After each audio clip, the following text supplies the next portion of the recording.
Closing ranks around Ukraine, European leaders conferenced in from various locations to say their piece to Donald Trump, ahead of his audience with President Putin.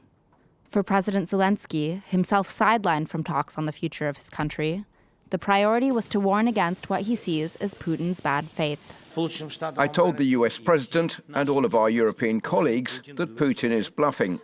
He's trying to put pressure before the meeting in Alaska along all parts of the Ukrainian front. Russia is trying to show that it can occupy all of Ukraine.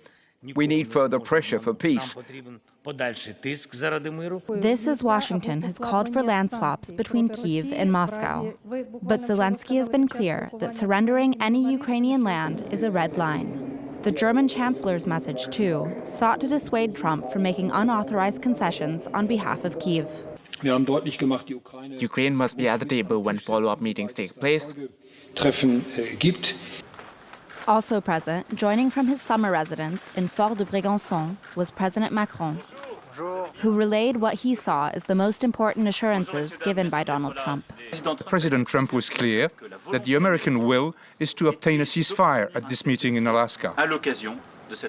The second thing, which the US president was very clear on, is that the questions arising on Ukrainian territorial matters can only be negotiated and will only be negotiated by the Ukrainian president. Donald Trump clarified to press on Wednesday afternoon that he expects a second meeting will be needed for any real progress, and suggested that this one could include President Zelensky. If the first one goes okay, we'll have a quick second one. I would like to do it almost immediately, and we'll have a quick second meeting between President Putin and President Zelensky and myself if they'd like to have me there.